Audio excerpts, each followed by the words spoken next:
Good evening. This is the third and final historical sketch on the War of 1812 between England and America, which, as mentioned in the previous episodes, could rightfully be considered the first imperialistic war declared by America against England in order to annex Canada. In the last episode we saw some of the battles that took place for control of Lake Erie and Lake Ontario, and we left the story when the American forces burned York, which is today of course is Toronto on Lake Ontario. This burning of York triggered a series of retaliatory actions of non-military value other than increasing mutual resentment and desire for revenge, or as it is perhaps more politically correct to say today, retribution. We will briefly mention the battles in or near Lake Champlain and then deal with the better known of this relatively little known War of 1812, the attack, the burning and the temporary occupation of Washington, D.C. by the British troops that came with the fleet up Chesapeake Bay, as we will see. We are now in 1814, and in Europe, England had managed to defeat Napoleon, sending him into exile into the island of Elba, off the coast of Italy. And this was before, of course, this last famous Battle of Waterloo in 1815. Still, with Napoleon out of the way, England was now ready to turn her serious attention to the war in North America. And in June 1814, the British Secretary of War, Lord Bathurst, dispatched to the Governor of Canada by the name of Lord Provost, 12 of the most effective regiments that had served under the Duke of Wellington in the wars against Napoleon. And the Secretary of War instructed the Governor of Canada to destroy the American base at Sackett Harbor on Lake Ontario, as you see on the map, and to regain naval superiority on Lake Erie, Lake Ontario and Lake Champlain. But this was easier said than done. A significant problem was how to feed about 30,000 troops scattered all across that section of Canada. But Lord Provost found assistance from an unlikely source. In a message to the Secretary of War in England, he said that two-thirds of the army are supplied with beef by American contractors, principally of Vermont and New York, meaning that American farmers place British gold ahead of American patriotism. But this also confirms that New England as a whole was not at all enthusiastic about this war against Canada. Of the campaign around the St. Lawrence and Lake Champlain, the most important event is the naval battle of Pittsburgh Bay of September 11, 1814, decisively won by the Americans. The English the Duke of Wellington, the winner of Napoleon, to take on the operations in Canada, but he turned down the offer. Wellington was content to rest on his Napoleonic laurels, so to speak, and as we know, in the following year he would be called on again at Waterloo to deliver the coup de grace to the ambitions of Napoleon to make the 19th century the French century. But now we turn our attention to perhaps the best known event of this war, namely the British attack and occupation of the capital of Washington and the related birth of the American national anthem, the Star-Spangled Banner. As we saw earlier on, American merchant ships sailing to Europe were seized either by England if they went to France, or by France if they went to England. And this caused President Jefferson to declare a total embargo on the trade with Europe, which embargo, as expected, had very, very bad effects on the American economy. Just as today, the embargo on shipments of produce to Russia from Europe has caused significant damage to European agriculture.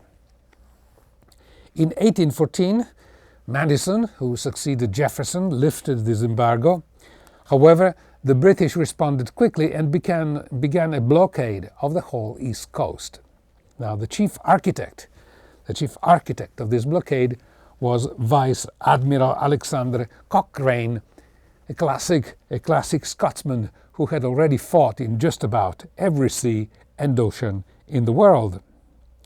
You may recall from the previous episode that the British did not take kindly to the burning of York, which is today's Toronto, and to various other acts of destruction on civilian targets by various American commandos, commando operations.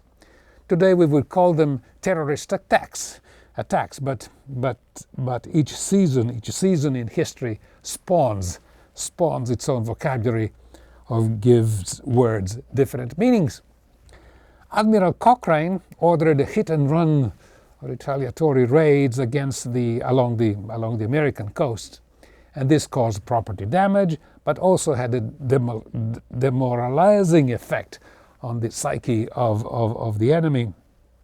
Furthermore, quite often during these raids, the slaves took the opportunity to escape and flocked to the British, a further significant blow to the local economy, as slaves were considered as veritable and proper commodities.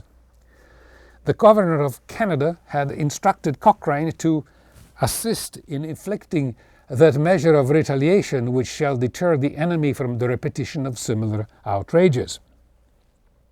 Whereupon Admiral Cochrane directed his commander to remember the conduct of the American army towards His Majesty's unoffending Canadian subjects, and to spare merely the lives of the unarmed inhabitants.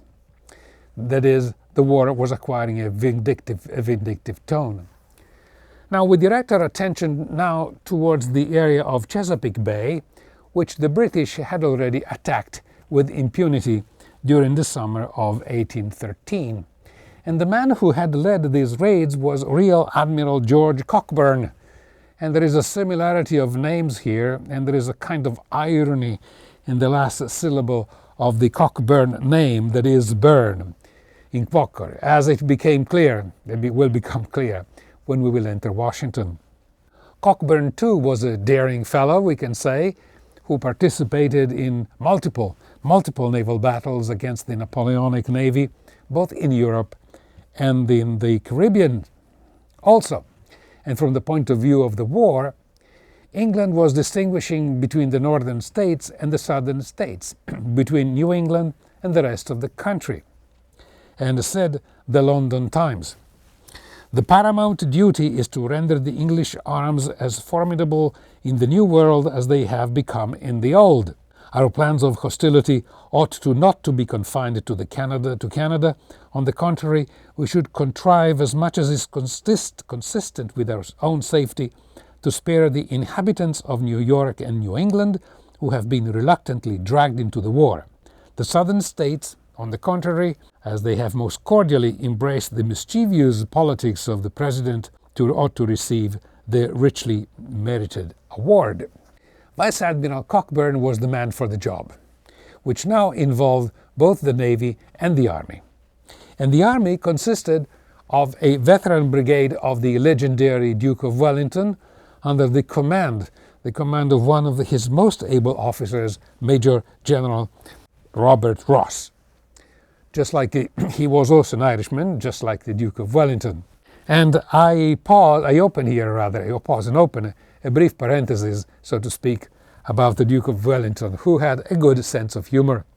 As I said, he was an Irishman. So, for example, at one point during an informal reception at court, someone reminded him that he was more of an Irishman rather than an Englishman, whereupon he said, "One moment now, a man is not a horse just because he was born in a stable." And after the Battle of Waterloo, one of the greatest fans of the Duke of Wellington was the very Prince Regent, who was regent before becoming William IV, simply because his father, as you may recall, George III, became mad. And this George III is the same under whose reign America became independent. The Prince Regent had acquainted himself with all sorts of details regarding the Battle of Waterloo, and during a party at court, the Prince was explaining to a group of guests, and in great detail, an assault up a steep hill in the very Battle of Waterloo, and the Duke of Wellington happened to be part of the circle where the Prince was giving this explanation. The situation was mildly embarrassing because the Prince was giving detailed explanations about an event in which he was absent, he wasn't there, while the Duke, who had won the battle and of course was there in the first place, was actually only listening. So the Prince looked up at the Duke, waiting for some kind of confirmation that the hill that he was describing was very steep. And aware of the nonverbal communication from the Prince, the Duke said, "Very steep, Your Majesty, very steep." But let's return to the War of 1812. Major Ross liked to lead by example, and during the English war against Napoleon in Spain, he had 2 horses shot from under him while securing a pass across the Pyrenees. In America, Admiral Cockburn was to determine the points of attack, subject to the approval of Major General Ross, approval before conducting any extended operation at a distance from the coast. At least so said the instructions from the Governor of Canada. In truth, the Minister of War in London had not given instructions to burn civilian properties, but the soldiers in the field felt differently, and George Cockburn had already acquired a reputation as a raider in the Chesapeake Bay area, he and his Marines. Now, with the arrival of Major General Ross and his troops, the operation was to acquire a new connotation. On August 18th, 1814, the main British forces entered the Patuxent River, about 20 miles north of the Potomac. The idea was to trap some American gunboats in the Patuxent River, but the ultimate destination of the British forces was Washington, should it be found that the attempt might be made with any prospect of success. So said the directives. And next day, August 19th, at a place called Benedict, General Ross disembarked his troops, and with Admiral Cockburn they advanced towards Washington. In Washington, they did not take the threat very seriously. In the instance, the Secretary of War, Sir John Armstrong, did not believe that the British would attack Washington, as there were more strategically interesting or important targets, suitable for an attack, for example, Baltimore, or for the matter, Annapolis. And this ambivalence of a high-ranking government official on the importance of the national capital, so to speak, mirrored the general people's nonchalance about national unity at the time. Now, Armstrong, the Secretary of War, had never been a great fan of the location of the new capital of the United States, and we should remember that this choice of Washington, or rather the transfer of the U.S. capital from Philadelphia to the new location, was a compromise between the representatives of the northern and the representative of the southern states. The southern states had paid their contribution to the national debt, whereas the northern states had not. And as a compromise, the northern states agreed to move the national capitals towards the south, that is, Washington today, as a form of compensation. Also, Secretary of War Armstrong and President Madison disagreed on whom to choose to command the army of the Washington district. Armstrong wanted a seasoned military man who had fought in several successful battles, but Madison instead preferred and prevailed in selecting an attorney, Brigadier General Winder, who had been involved in some defeats along the Niagara frontier, and who had been even captured by the British and released in an exchange of prisoners. Madison chose Winder in hope that Winder's uncle, the governor of Maryland, would send his state militia to assist his nephew, which unfortunately was not to be. In the meantime, after their landing at Benedict, as I said, the British moved north in the stifling heat of August. And the most direct way to Washington would be west, as you can see on the map, but Cockburn and Ross surmised that the defenders would heavily defend the Navy Yard, which was south of Washington. So they decided to direct themselves towards Bladensburg, where they crossed the bridge towards Washington in a hail of musket and artillery from the Americans. But even so, the first line of the Americans broke down. The same happened to the second line, helped by the frightening new state-of-the-art Congreve rockets that the British troops sent shrieking through the sky. And by the way, these Congreve rockets had been developed by Mr. Congreve in England, and the British got the idea from the Indians of India, who used something similar in their own wars.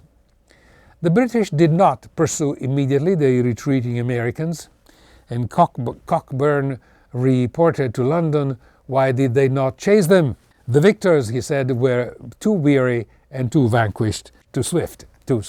But as evening fell, a brigade marched down the road, reached Washington, and rode boldly down Maryland Avenue. The Secretary of the Treasury was Albert Gallatin, and from his house came a bullet that killed a British soldier and the horse of General Ross.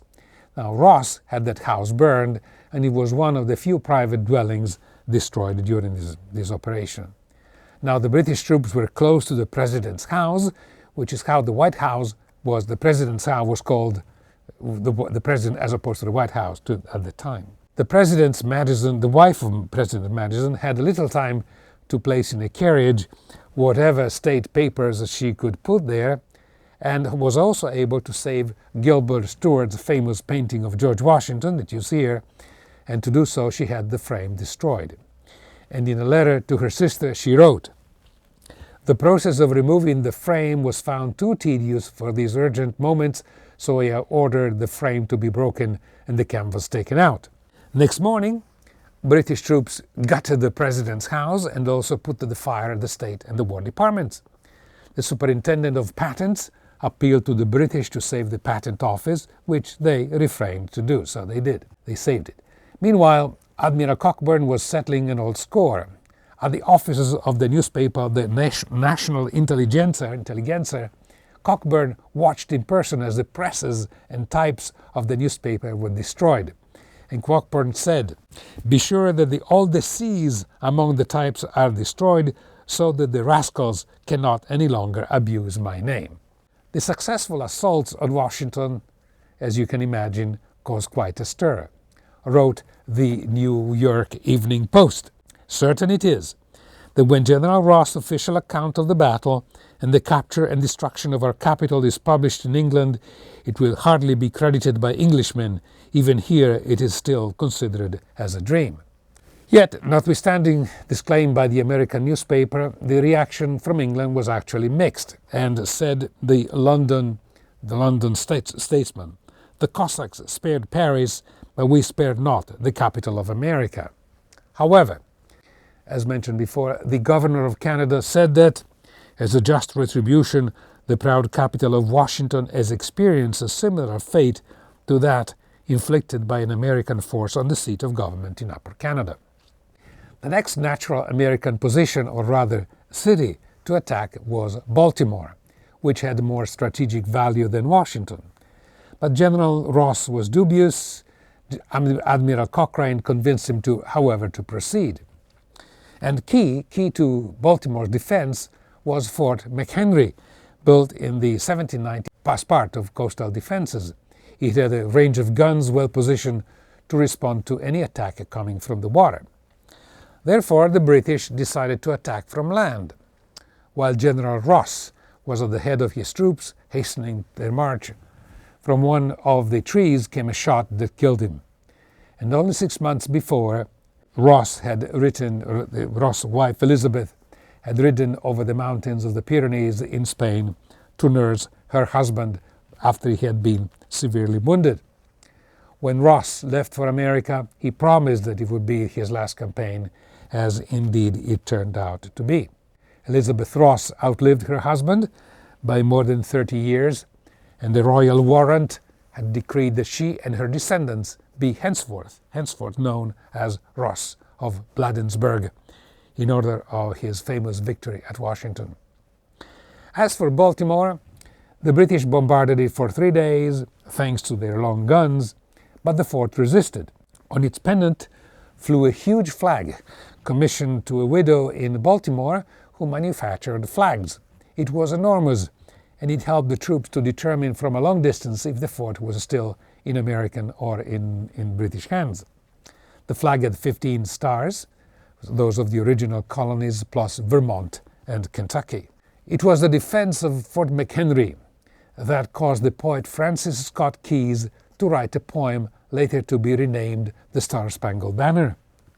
1 month after the publication, the words were sung publicly for the first time to the tune of an old English drinking song by the title To Anacreon in Heaven, where Anacreon was a Greek lyric poet famous for his drinking songs and anthems, something which I suspect not too American are aware of.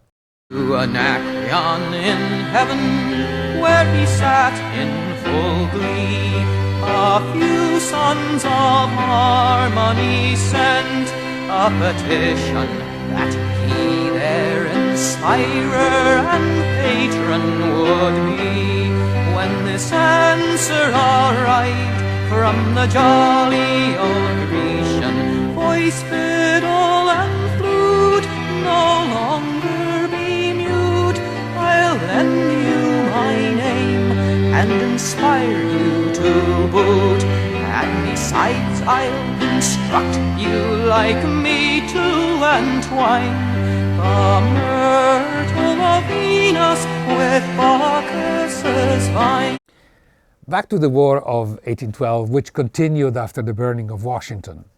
The Secretary of War, Monroe, still wanted to occupy Canada, but the Federalists did not, the American Federalists.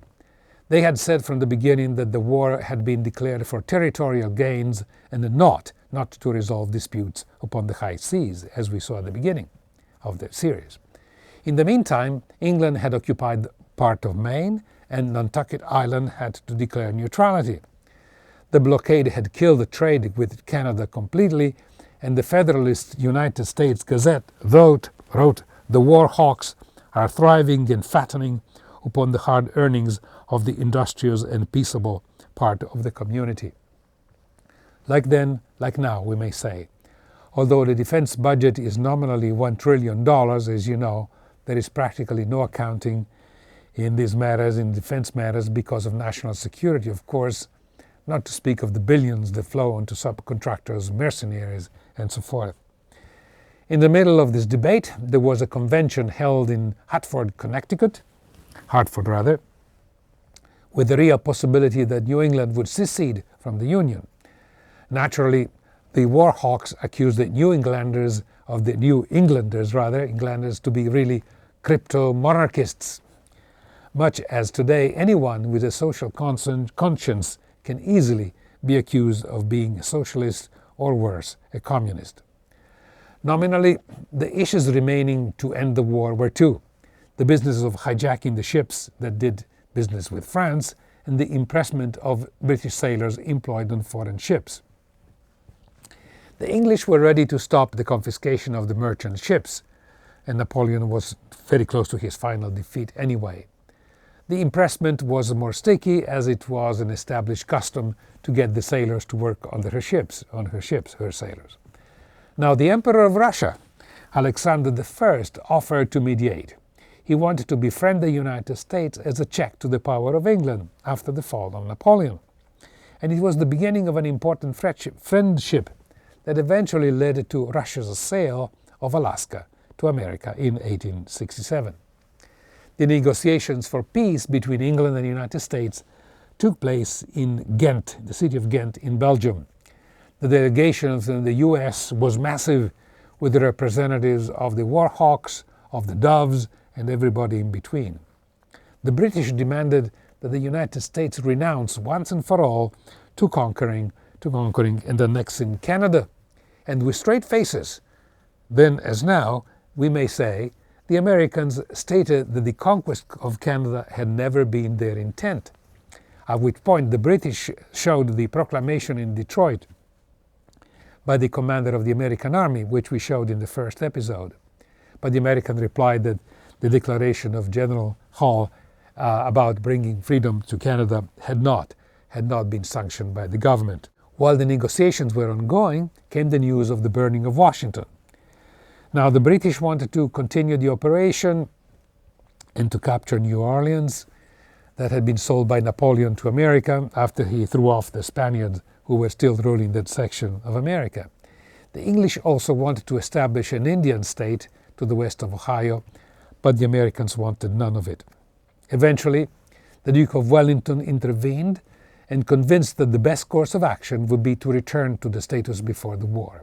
In conclusion, there were no winners in the War of 1812, but there was one big loser, the nation of the Native Americans, whose hope for an independent state were forever crushed. As there was no telegraph in 1814, the news of the Peace of Ghent did not reach America before the Americans defeated the British at the Battle of New Orleans. And the news of the treaty reached the warring parties when the British were planning a counter-offensive. The battle inspired a popular American song that most associate and confuse with the War of Independence. Regrettably, the end of the War of 1812 triggered an expansion of slavery in the South to levels as yet unthinkable, but this we may cover in a possible next historical sketch. Finally, do you remember the courageous Vice Admiral Cockburn who prompted the attack of Washington and wouldn't stop?